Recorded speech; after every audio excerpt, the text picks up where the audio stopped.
안녕하세요 여러분, 도케미입니다. 오늘은 제가 개인적으로 매수를 고려하고 있는 종목에 대해서 공유를 드릴까 하는데요. 이 종목의 이름은 바로 페트로브라스라는 기업입니다. 지금같이 불확실성이 많이 나고 있는 시장일수록 보다 매력적이지 않을 수 없다고 생각되는데요. 적어도 알아두신다면 안정적으로 자산을 축적하는데 좋은 옵션 중 하나가 되리라 생각합니다. 그럼 시작하겠습니다. 그리고 이렇게 좋아요를 눌러주시면은 제가 꾸준히 채널을 유지하고 분석하는데 큰 도움이 되니 많은 도움 부탁드립니다. 우선 제가 개인적으로 페트로브라스를 매수하고자 고려하고 있는 가장 큰 이유는 배당금 때문입니다. 페트로브라스의 배당금은 지금 37%에 달하는 상태인데요. 최근 브라질 정부에서 페트로브라스가 브라질에서 유통되고 있는 가솔린과 디젤 가격을 올렸다는 이유로 CEO를 해임시키면서 주가가 하락했고, 이로 인해 배당금은 37%까지 올라간 상태입니다. 페트로브라스의 경우는 2018년을 제외하고 1년에 평균적으로 3번 정도 배당금을 지급했다는 것을 볼 수 있는데요. 2022년을 기준으로 7월 27일을 포함해서 총 2번은 지급했으니 한 번 더 남은 셈입니다. 지금 현금은 조금 갖고 있는데 불확실한 장 속에서 어디에 투자할지 모른다면 40%가 가는 배당금 또한 굉장히 매력적일 수밖에 없는 것이죠. 참고로 배당금이 40%라는 것은 연수익률이 40%라는 것과 똑같습니다. 매수에서 가장 중요한 이유를 알아보았으니 이제 페트로브라스가 어떤 기업인지 한번 알아보고자 합니다. 페트로브라스는 브라질에서 가장 큰 오일 앤 가스 회사입니다. 이 기업은 단순히 업스트림에서만 운영하는 기업이 아니라 업스트림에서부터 다운스트림까지 모든 분야에 걸쳐 사업을 하는 대기업이죠. 그렇지만 페트로브라스가 어디 쪽에서 수익을 내는지를 알아보면요, 크게 업스트림을 의미하는 exploration and production이 있고, midstream이자 downstream을 의미하는 refining, transportation and marketing이 있으며, 그 외에 gas and power 등이 있는데요. 업스트림 쪽에서 이렇게 대부분의 수익을 내고 있기 때문에 핵심 사업부는 여기 업스트림 쪽이고요. 그러한 이유에서 유가에 영향을 많이 받는 기업이 되겠습니다. 제가 개인적으로 이 기업에 관심을 갖게 된 이유는 단순히 배당금 때문만은 아닙니다. 여러가지 이유가 있는데요. 제가 개인적으로 중시하는 실적을 먼저 바라보면요, 페트로브라스의 경우는 2022년 1분기 기준으로 훌륭한 실적을 계속해서 보여주고 있기 때문입니다.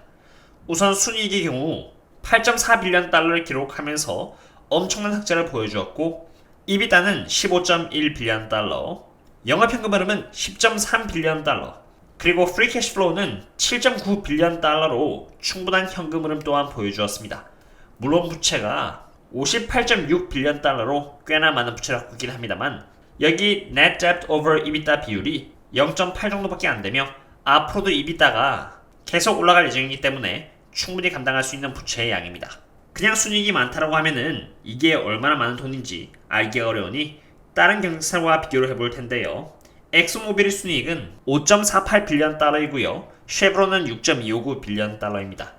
거대 정유기업인 엑소모빌과 쉐브론보다 더 높은 수익을 기록하고 있는 것이니 페트로브라스의 순이익은 굉장히 높은 것이죠. 그럼 7월 28일날 발표될 2분기의 실적은 어떨까요?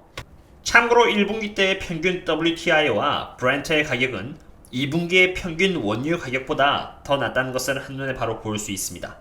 2022년 1분기 기준으로 브렌트와 WTI 원유 가격은 한때 80달러 이하를 맴돌았다가 2분기 때는 이렇게 120달러 이상까지 돌파해 주었기 때문에 확률적으로 2분기 때 더 강한 실적을 보여줄 가능성이 큽니다. 참고로 쉐브론은 2022년 2분기 실적으로 1분기 대비 50% 이상 성장할 것으로 예측을 하고 있고요. 엑소모빌은 더 많은 순이익 성장률을 기록할 것으로 예측하고 있습니다. 물론 페트로브라스가 그만큼 성장한다고 말을 하는 것은 아닙니다만 적어도 1분기 때보다는 더 좋은 실적을 보여주리라 생각합니다. 그리고 제가 페트로브라스를 고려하고 있는 또 다른 이유는 바로 밸류에이션입니다. 페트로브라스의 PE 멀티플은 고작 3.07밖에 하지 않습니다. 보시는 것처럼 페트로브라스가 쉐브론이나 엑소모빌보다 더 높은 순이익을 기록하고 있음에도 불구하고 이렇게 PE 멀티플에 있어서 더 낮은 수치를 보여준다는 것은 경쟁사 대비해서 확연히 저평가를 받고 있다는 것을 의미합니다. 참고로 이 자료는 PE forward ratio이고요. 제가 보여드린 PE 멀티플 수치와는 약간의 차이가 있습니다. 그러나 경쟁사 대비해서 저평가라는 부분은 변함이 없기 때문에 이 자료를 사용합니다. PE 멀티플만이 저평가라고 보여주고 있지는 않습니다. 여기 EV to EBITDA 멀티플 또한 가장 저평가라는 것을 보여주고 있고요. PB 레이쇼 또한 페트로브라스는 0.837로 가장 제일 저평가를 받고 있는 상태이죠. 하지만 페트로브라스가 이렇게 저평가라고 해서 제가 시세 차익을 기대하는 것은 아닙니다. 왜냐면 사실 페트로브라스라는 기업은 제법 오랜 기간 동안 주가가 정체되어 있었고요. 오랜 기간 동안 저평가를 받은 이유는 바로 대주주로서 정부가 있었기 때문입니다. 보시면 페트로브라스의 주주에 있어 50.26%는 Federal Government로 정부의 입김을 굉장히 많이 받는 회사입니다. 바로 그러한 이유에서 페트로브라스가 디젤과 가솔린 가격을 올린다고 했을 때 브라질 통령 볼소나로가 화를 내면서 일을 시작한 지 몇 주밖에 안 됐던 CEO를 바로 해임시켜버린 것이죠. 게다가 이번 가을에 대통령 투표가 있는데요. 아마 왼편 쪽에서 리더인 루이스 룰라가 될 가능성이 높으며 루이스 룰라는 페트로브라스와 같은 기업을 대상으로 더 많은 세금을 요구할 가능성이 높기 때문에 수익성이 있어서 약해질 가능성이 제법 높다는 것 또한 리스크입니다. 하지만 가버먼트가 대주주로서 존재한다는 것이 꼭 단점만 있는 것은 아닙니다. 우선 페트로브라스가 내고 있는 세금은 50빌리언 달러 이상으로 애플과 마이크로소프트가 내고 있는 세금을 합친 것보다 더 많이 냅니다. 그렇기 때문에 결코 세금을 적게 내는 기업이 아니라는 것이죠. 그러한 상태에서 정부를 대상으로 많은 배당금을 지급하고 있습니다.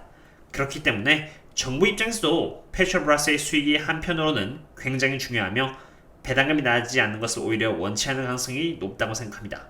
지금까지 페트로브라스에 있어서 장점과 단점 등을 알아보았습니다. 그러나 제가 페트로브라스로부터 기대하는 것은 주가가 올라서 시세 차익을 얻는 것이 아닌 40% 약간 배당금입니다.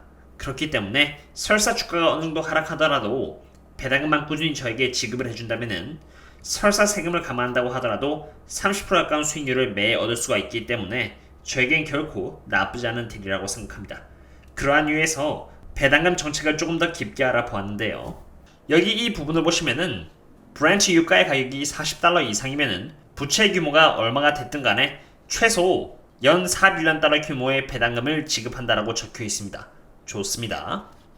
그리고 이 부분이 사실 굉장히 중요합니다. 여기 보시면은 부채 규모가 65빌리언 달러와 같거나 이하인 경우, 그리고 흑자를 내고 있는 경우에는 영업현금흐름과 Property and Equipment 그리고 무형자산 유치액 차이에 대해서 60%를 배당금으로 지급해야 한다는 조항이 있습니다. 쉽게 말해 부채가 65빌리언 달러 이상 올라가지 않고 흑자를 내고 있는 상태에서는 계속해서 이렇게 높은 배당금이 지급될 수 있다는 것입니다. 바로 이러한 조항 때문에 이렇게 배당금이 높은 것입니다. 오늘은 이렇게 페트로브라스에 대해서 알아보았습니다. 오늘 기준으로 페트로브라스는 37%의 배당금을 지급하는 기업입니다.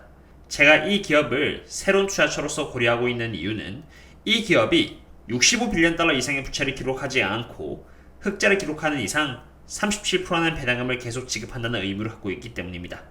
물론 이렇게 유가가 높게 올라간 상태에서 만약 유가가 떨어지면은 물려버리는 것 아니냐라고 질문할 수도 있겠지만 설사 주가가 하락한다고 할지언정 37%의 배당금으로 충분히 만회할 수 있을 것이라고 생각이 되고요. 더구나 지금 유가가 이렇게 높아진 것은 전쟁이라는 한순간의 이벤트로 인해서 벌어진 것이 아닌 오랜 기간 동안 유럽을 포함해서 전 세계에 걸쳐 이루어진 친환경 정책으로 인한 투자의 압박을 받게 된 원유 기업들의 공급 동기부여 저해에 의한 부분이 더 큽니다. 코로나가 풀리면서 수요가 높아진 상태에서 오랜 기간에 걸쳐서 공급 압박을 받았기 때문에 당분간 유가는 높은 상태로 유지될 가능성이 높다고 생각되며 설사 원유 기업들이 투자를 할 수 있도록 미국 쪽에서 환경 규제를 풀어준다고 해도 리파이너리스와 같은 시설이 완공되기까지는 몇 년이 걸리기 때문에 에너지 공급 회복은 결코 쉽지 않은 문제가 되리라 생각합니다. 그리고 바이든 대통령이 계속 오펙을 대상으로 설득을 하고 있고 실적을 보여주리라 생각한다고 하면요. 참고로 바이든 대통령은 오펙을 대상으로 높여달라는 생산량은 옥시덴탈 기업이 하루에 생산하는 양의 절반밖에 되지 않습니다. 오펙이 제한을 지금이든 미래에 받아들인다고 해도 별로 효과는 없을 것이며 오펙 국가들이 미국보다는 오히려 러시아와 더 친한 관계에 있기 때문에 별로 기대는 하지 않습니다. 아마 이러한 이유에서 워렌 버핏이 계속해서 옥시덴탈을 사는 것일 수도 있지 않을까 생각이 되고요. 오늘의 분석은 여기까지 하도록 하겠습니다. 다들 즐거운 주말 되셨으면 좋겠고요. 그럼 다음에 또 다른 기업 분석과 찾도록 하겠습니다. 그럼 다음에 또 만나요. See you later.